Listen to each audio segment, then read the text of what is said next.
Support for the Lancast is provided by Winey Way Books and Pennsylvania College of Art and Design.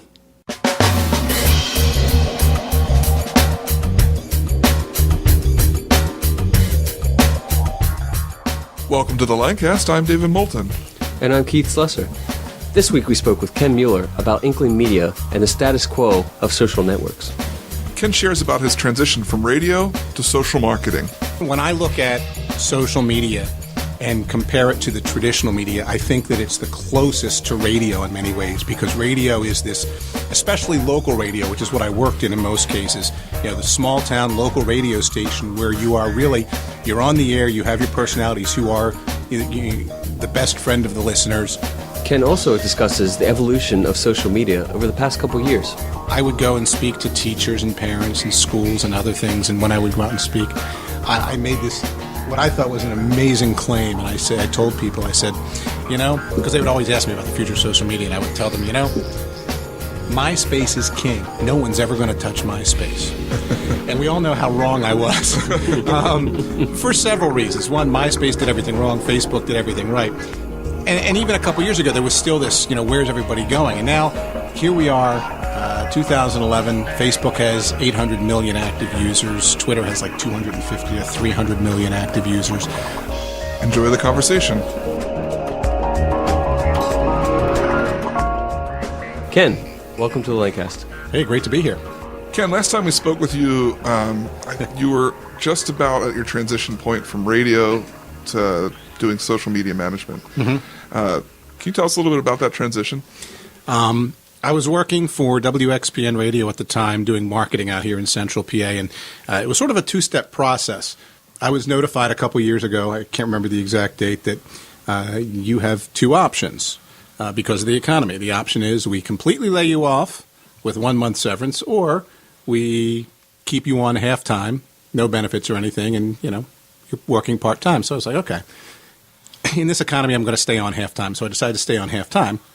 Obviously, I can't support a family of 5 people on half a salary with no benefits. So I decided at that point, in a roundabout way, since I had been doing social media and other things for XPN and for some other jobs previously, I decided to make that leap and start my company, Inkling Media, at that time.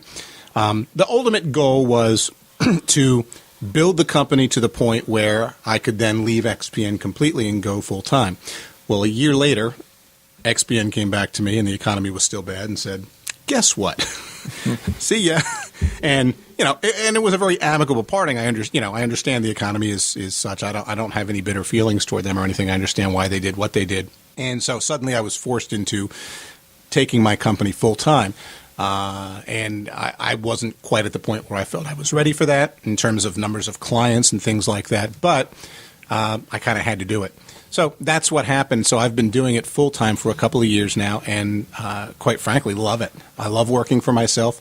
I love working out of my house. Even when I was with XPN, I was working out of my house. So it would be really difficult, I think, to go and put the suit and tie on and, work in an office 9 to 5 again. And once I would love to have benefits, and I would love to have all the other things that go with that. But the 9 to 5 and that structure and answering to other people all the time, I don't miss that too much. Who would really? Yeah, really. So I don't know, but that's where I am at this point. And so I work out of my house, incredibly low overhead, and my office is wherever I am with my laptop, whether it's at a coffee shop or any place where there's wireless. So you social media management, or really. The term I use, at least on my website and everything else, is social media marketing. It's less social media management. Social media management really is, those are the people who you can hire to be your voice on Twitter, to post to Facebook for you and things like that. I don't do that. And I don't want to do that because, once you start taking on more and more clients, and you're the voice of this business, the voice of that business, you become incredibly schizophrenic, and I'm already got issues there. So, I can't be your voice. And the other side of it is social media is such a personal, especially Twitter is such a personal medium that I believe that businesses should be doing their own content in most cases. What I do is I come alongside companies, and really the term for it is inbound marketing. I come alongside businesses and others, nonprofits, and work with them to, A, educate them about what social media is and how it can benefit them, educate them as to how to use it, help them set it up and get them going, build a strategy around what it is that we want to do. It might involve, building promotions and events and other things around that as well. So there's a lot of that. It's very behind the scenes, and I'm not the voice of my clients. I have one client that I do tweet and do Facebook for, but it's a client also that I've been with for 3 years and that I am very close to, like I'm an in-house person in many ways. And that's, really the only one. I won't do it for anybody else. I've had bad experiences with that, and I think that in most cases, it can be done well by outside people, but in most cases, when I see it done by outside people, you can tell it's being done by outside people, and you're getting, you're paying X amount of money, for X number of tweets a week or whatever, and you're getting the bare minimum. You're not getting true engagement and true relationship building. Let's talk a little bit about the name, Inkling Media.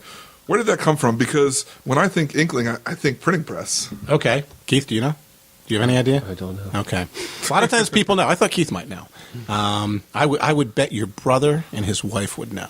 Probably.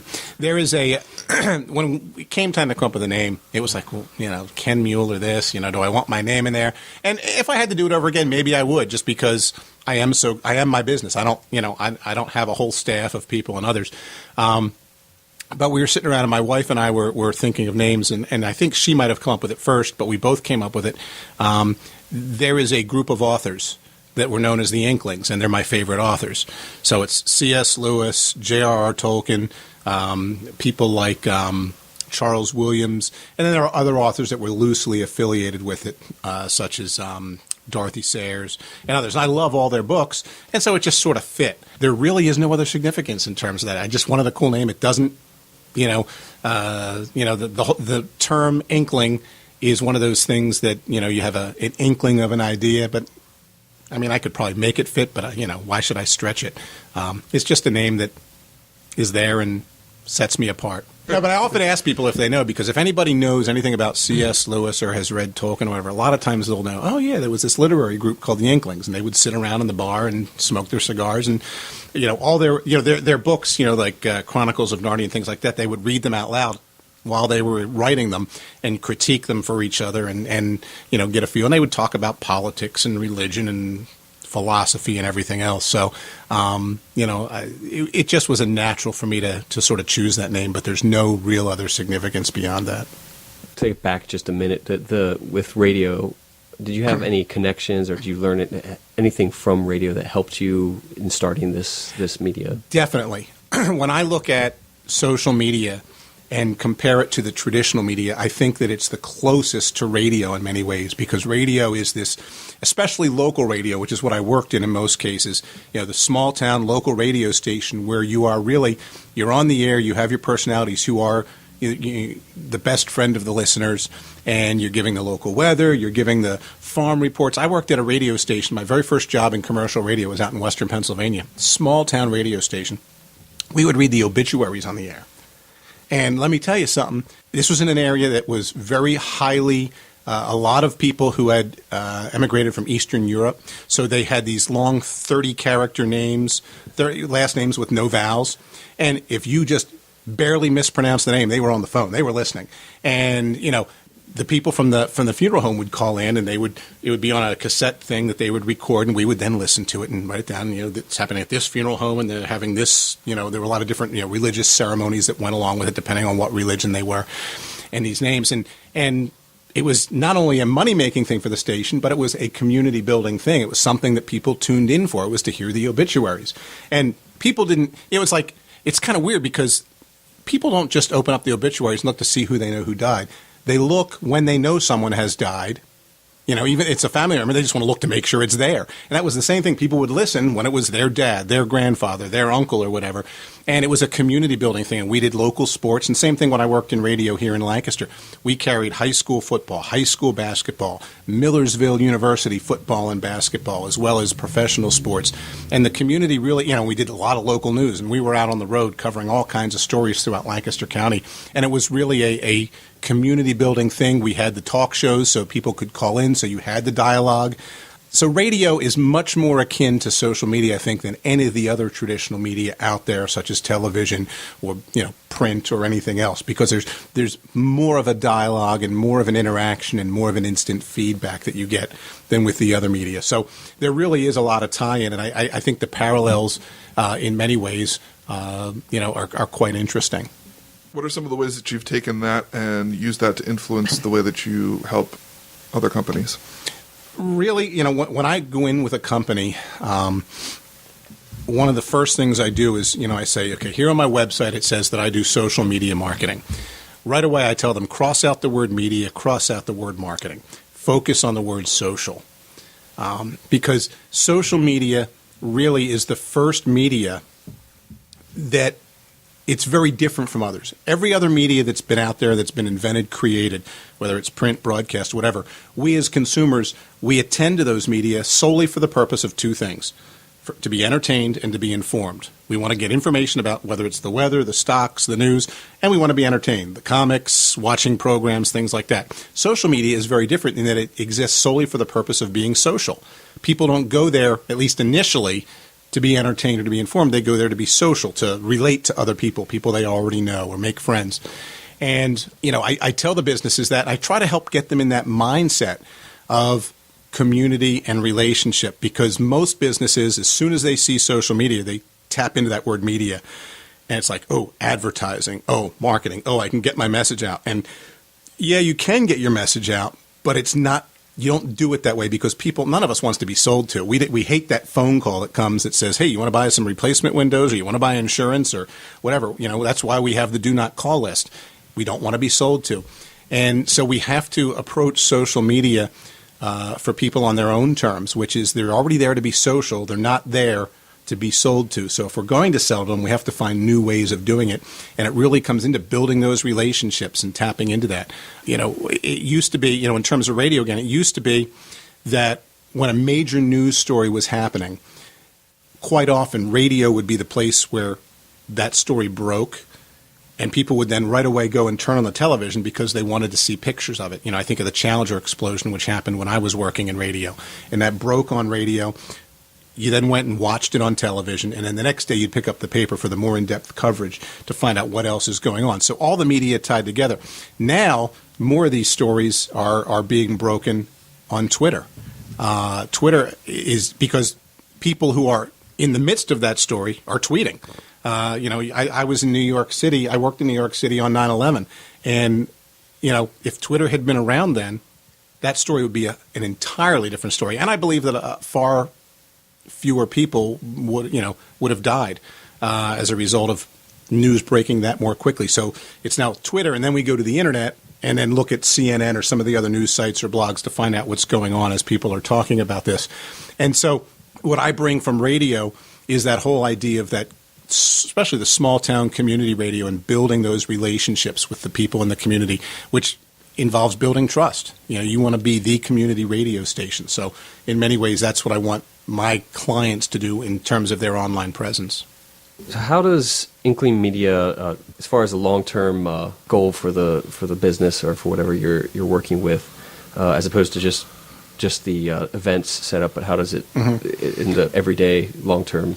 Yeah, a lot of what I do is the setup and getting them going, but there's a couple things in terms of that. First of all, social media, again, when you compare it to traditional media, or at least in marketing, social media, traditional media marketing, whether it's a TV commercial or radio commercials or a billboard or whatever, it's all campaign driven. And campaigns have a start date and an end date.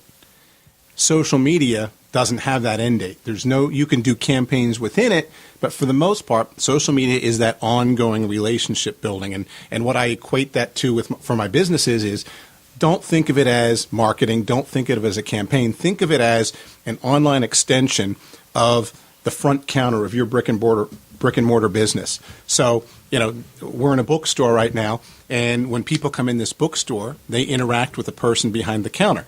Some of that is answering questions, some of that is selling, some of that is buying. There's a lot of different things that go on. So it's not really marketing, and the term I like to use for it is customer experience. It's all built around pleasing the customer and doing stuff for the customer. So it's that ongoing thing. The second thing that I can do, or that I come alongside with my customers, is that social media, and we'll talk about the future of it in a bit, but social media is changing so rapidly. Every time you turn around, oh, here's a new social network, or here, Facebook just changed completely how they do things, or this changed or that changed. Because of that, most businesses can't keep up. They don't have the time. They always tell me they don't have the time to do the social media, and I show them how they can have the time for that. But they don't have the time then to keep up with it. And so in many ways, I look at it, and I don't mean this to sound pompous, but, much like a doctor.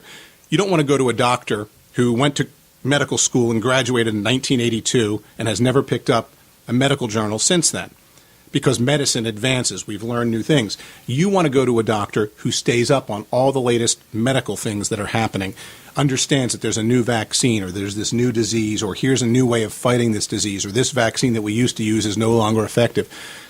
Medicine and technology don't stop. And it's the same thing in many ways with social media. Things change, and part of my role is to come alongside and say, oh, by the way, there's this new thing out there you ought to try.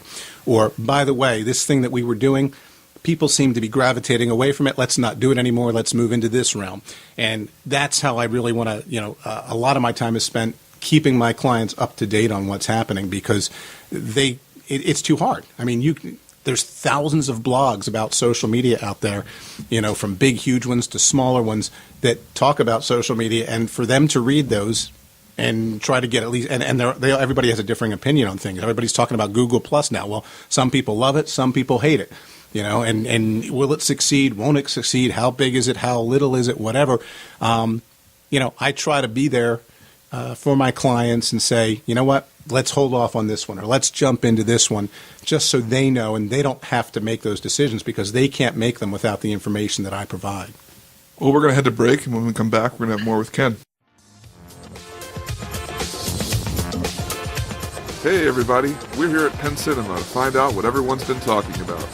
Excuse me, why do you choose Penn Cinema? I like the seats. They're really comfy. They're a lot nicer than most other places. This is my house. Oh, this place is great. I mean, it's popcorn. Got some. We got a slushy machine over there.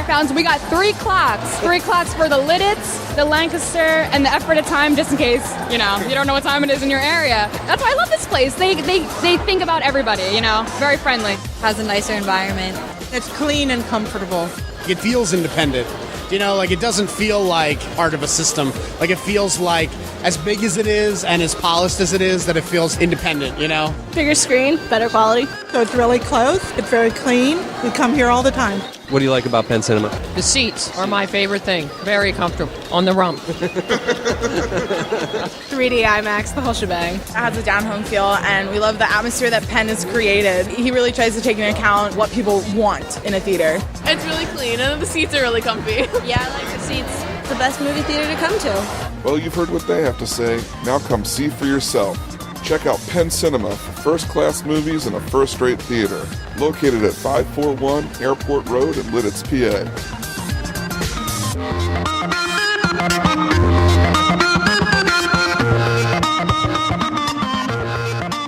And we're back on the Lancast with Ken Mueller.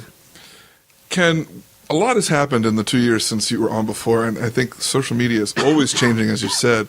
But what are some of the big changes that have happened since then? I think we've sort of hit into a sort of a settling period. A couple years ago, there was, I used to go out in a previous incarnation, a previous job. I used to go around and speak about social media, and I would go and speak to teachers and parents and schools and other things. And when I would go out and speak, I made this, what I thought was an amazing claim. And I told people, I said, because they would always ask me about the future of social media, and I would tell them, MySpace is king. No one's ever going to touch MySpace. And we all know how wrong I was for several reasons. One, MySpace did everything wrong. Facebook did everything right. And even a couple years ago, there was still this, where's everybody going? And now here we are, 2011. Facebook has 800 million active users. Twitter has like 250 to 300 million active users. I think we're in a settling in period. And I hear people every once in a while saying, social media is kind of getting boring, or social media is kind of this. And I don't look at it as boring. I think what's happening is we're just getting more used to it, and social media is becoming just a regular part of our lives as opposed to this extra exciting thing. In the same way a cell phone or a TV or some other piece of technology or, whatever becomes part of our life. We don't, when the toaster was new, people probably thought that was the greatest thing. And, this toaster, and TV and everything else. Now, social media is just, we don't think about it. It's just another part of our lives. And I think that's a good thing. And especially from a marketing and a business standpoint, that's where we want it to be. We want social media to be something that is just a regular part of our lives, where people, when they pick up their phone, their smartphone or whatever, and they'll check into some place or they'll tweet from wherever they are and tell people where they are and what's going on. I think that's the new normal. And I think that's one of the biggest changes is we're really settling in. From a business standpoint, I think we're now at the point, I've been criticized by some with my blog as saying, he's saying nothing new, he's saying the same things over and over again. Well, I'm not writing for those people. I'm writing for small businesses. And the fact of the matter is that a large majority of small businesses still haven't jumped into social media.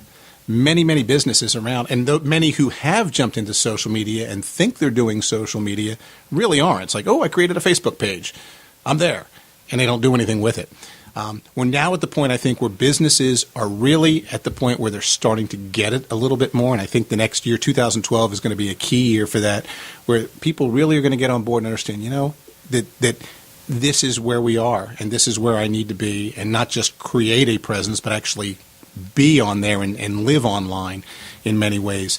And part of that is going to be reevaluating what they've always done in terms of marketing and advertising, such as Yellow Pages or whatever, and say, well, gee, I'm spending $700 a month on the Yellow Pages. Is that really the best, use of my money when I could be spending my time and energy elsewhere? And, a lot of that is just because it's the way they've always done it. So I think that's another big shift.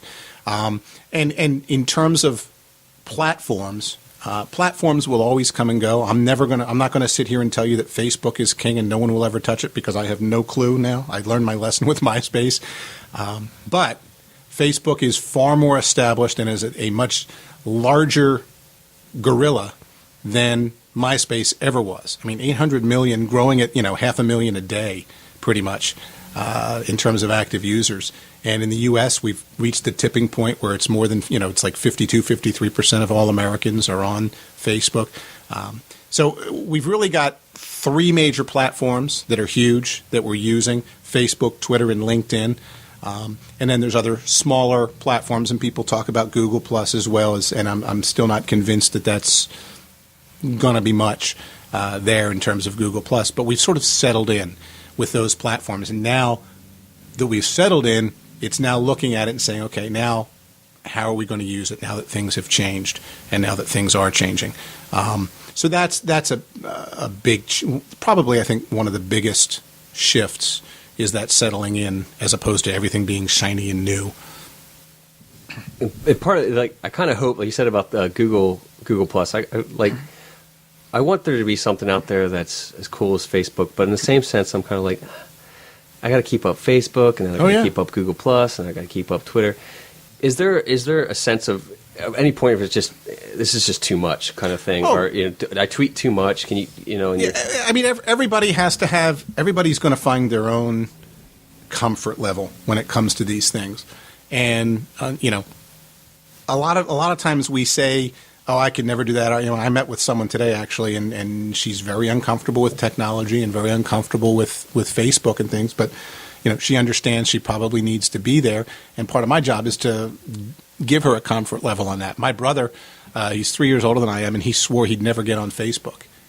And when he started his own business, he's like, okay, Ken, help me get on. Well, now he's on all the time, and he's playing Scrabble with everybody, and he's like addicted to it.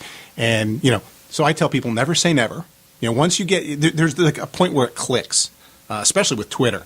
There's a point where you're on there and you're like, why am I here? This is the stupidest thing I've ever done in my life, especially a couple of years ago. You probably went through the same thing, David. And then all of a sudden it clicks and it's like, wow, I love this thing. This is great. It's a great way of communicating throughout the day. People have to pick and choose what they want. And I think that's part of the reason why we're not seeing so many new platforms coming out and taking off. There are new platforms, but a lot of times, if you've got your whole life and you're spending a lot of time on Facebook, do you really want a Google Plus? And that's what a lot of people are saying. On the other hand, I think a Google Plus has been important because Facebook does need competition.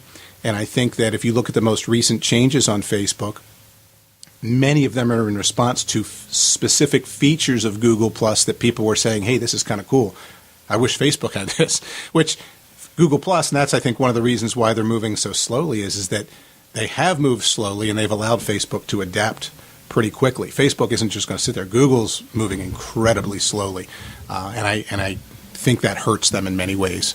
But and then from a business standpoint, you have to pick and choose because if you're a business person, you're already working and you own your own business, you're already working 12, 14 hours a day, and you don't have time to constantly learn new platforms. What I tell my clients is, let's find where your customers are. Let's find out where they are and go there. If your customers aren't on Facebook, which at this point in time, I'm hard-pressed to find a business that they aren't. If your customers aren't Facebook, let's not spend our time on Facebook just because it's the biggest. For some, LinkedIn is much more important because by the nature of their business. Or for some, Twitter might be better. For some, it might be a smaller, private kind of niche social network that that centers around whatever it is, wherever their customers are. You need to find where your customers are and meet them at that point, not just. It's not like if I build it, they will come kind of mentality. That's what a lot of people think. Oh, I built a Facebook page. Where is everybody? It doesn't work that way. I definitely relate to what you're saying about it just clicking. I remember getting into Twitter myself. It was shortly after I had gotten my iPhone, and even now people are like, "Why do you have a smartphone? Like, why do you need that?" And a lot of times my response is, "Well, I don't need that." But then when I look at all the things that because they've had this have happened, I can't see not having it because of opportunities that could come down the road. And the biggest thing that has come out of, one, just having a smartphone, and then two, Twitter, is the Lancast. I mean, when we really trace it back to, I can trace it back to the Oscars of, I don't remember what year it was, but the 1907. 1907, yeah. I remember reading the Oscars on Twitter on my smartphone in 1907. It was, it was almost, so it was 09. The Oscars 09, and I was so bored out of my mind. So I didn't have a computer. I just had my smartphone, hopped online, started tweeting about it, just making fun of it, and that's how I got to know Daniel Klotz. And from those who know, Daniel Klotz was the host for a couple years. He was the cool host before me. Yeah, he was the one that everyone liked. And you're the cool host now. David's the uncool host. I'm always the uncool host. Are we supposed to rush and tell him that he's wrong? Or we just sit back and just let him go? Just let me go. Well, you're right, David. I've been working really hard to get that image pounded into him, Okay. so he's finally now starting to. Nice. But seriously, I mean, because of the connections I made there and was able to continue through the Lancaster tweet up group and all that kind of stuff, and then they came into my Facebook and social media. The Lancast came about, and then it's thrived because of that. So, I mean, although I don't tweet as much as I used to anymore, I mean, I've noticed that. I can't say anything wrong with it. And the reason I don't tweet is I just got a new phone. But before that, I was still And I don't know how to use it. well, I'm starting to tweet just a little bit more, but my iPhone 3G was like, the software was so bad that it could take 10 minutes to update one tweet, and it was just not worth it. Yeah. So, and that, you know what, you talk about the future. That's another one of the big changes in the past 2 years is there's a big shift, and this is what businesses need to understand. There's a huge shift toward mobile.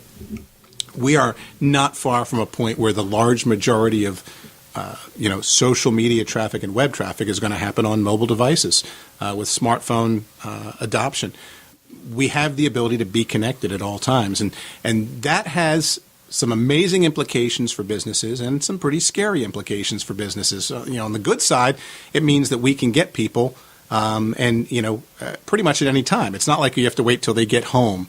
And sit on their computer, which was a lot more like they're watching this particular program at this particular time on television, so we'll put the commercial there.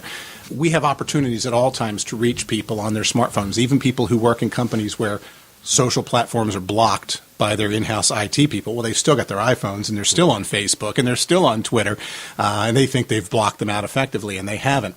So mobile has the ability that we can reach people at any time. And it's amazing how many stores I go into now where right next to the product on the little shelf, there's a QR code, and boom, you can go get the specs. You can compare the product to other products, compare prices.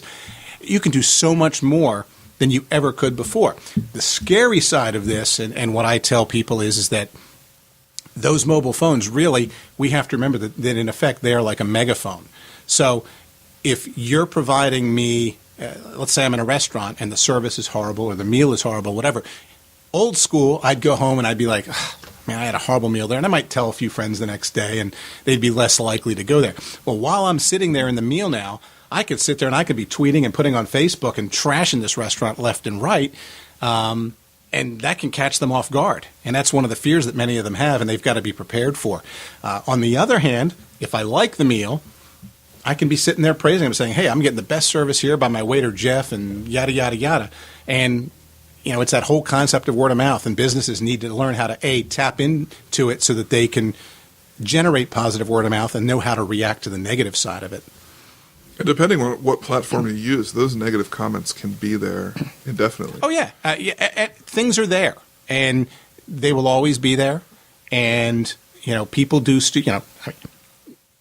Netflix. You think about Netflix has been trashed up and down over the past couple of months because they weren't ready for the negative comments that were coming. They had no clue that they were, sending an email out in the middle of the night to announce a whole price change was going to come back to haunt them this way. But with social media, we all have the ability to trash them in any way, shape, or form as quickly as we want on multiple platforms. I can go out and I could create a blog right now. I could register the URL, the Lancastsucks.com, and I could write a blog post every day about you guys, about how much I hate you. Now, I'm not going to do that. Because of me. Because of you. But, Thanks, Keith. I'm not going to do that, you too, Dave. but we have the ability to do that. I mean, it could be, and I could get more traffic on my site than you get on yours, if I do it right. So it's a whole different game out there. So there used to be a saying, no publicity is bad publicity, but with the new social media and how it is, are you saying now that Oh, I believe there is such a bad thing as publicity is bad publicity? I think there is. However, I also think that we have become an ADD culture, and by that what I mean is that our attention shifts so fast, our memories are so incredibly short. When Tiger Woods goes out and does something stupid, everybody's like, "Oh, his career's over. He'll never make it back." Blah blah blah blah. We're very forgiving as a society with professional athletes and entertainers who do stupid things, politicians who do stupid things. And suddenly we're revering them again, and we're holding them up as celebrities and heroes again because we forget, and it's very selective memory kind of thing. So I do believe there is such a thing as bad publicity, especially on the corporate side, and I also believe that if you're smart about it, you can recover from that, but it will take work, and you've got to, and the quicker you respond to that bad publicity, the better. The people who wait and fumble around, they're screwed, at least for a while. But if you respond very quickly and apologize and say, "Oh, I blew it," we're much more forgiving more quickly. As we wrap up our conversation here, and I know this is going to be highly speculative, what do you see in the future for social media, and especially like the people growing up with social media as it is, and how that affects their growth habit? Yeah. I'm fortunate that I get to teach on the college level at Messiah College to students who are, what I like to refer to as digital natives. They've never known anything other than this. And my kids who are even younger, some of them, it's going to be a whole different world because, again, they just assume that that's part of their lives, no matter what career they choose or anything like that. In terms of the future, I think there's going to be a continued move toward mobile. I think that we're going to continue to settle in. I won't say Facebook's always going to be here, but I think Facebook's in pretty good shape right now, and I think we're just going to see them continue to grow. Twitter will continue to grow. I think that a lot of the smaller services that are out there, which we haven't really touched on, things like the gaming sites like Foursquare or some of these other things like Instagram or Pinterest or some of the others, they will be just sort of sucked in and integrated in more fully with that. I mean, when I work with a business, I want to make sure that they're using some of these other services as part of that overall plan because, the check-ins and the gaming aspect of it might be the one thing that gets people through the door and gets people interested in it. As for the next big thing, I really don't know. I really don't know what the next big thing is going to be. 5 years ago, we never would have thought we would be where we are today. 10 years ago, I took a computer class in college in 1979 in Fortran where I did punch cards. Ridiculous. And I never could have fathomed where we are. 5 years from now, we're going to be looking back thinking, whoa, where did we come from? So I can't even begin to tell you what the next big thing would be. I wish I did know. I'd make a lot of money on it. I invent it and then sell it fast. So Ken, for our listeners that are interested in finding out more about Inkling Media, where can you direct them? You can go to my website, which is inklingmedia.net. I blog every day, so there's always something new there. And my email address is inklingmedia@gmail.com. Great. Well, thanks again for coming back on the show, Ken. Thanks for having me here. We hope you've been enjoying the Lancast. This episode was produced by myself, David Moulton, with show notes by Keith and Lauren Slesser. All pertinent links to this episode can be found in the show notes at thelancast.com. If you specifically liked this episode, we ask that you consider making a donation. Every little bit helps. Even $1 a show can keep us going. If you'd like to help support us, you can do so by going to thelancast.com/donate. And don't forget to subscribe in iTunes and tell a friend about the show. So, for the Lancast, I'm David Moulton. And I'm Keith Slesser. Asking, are you in the cast?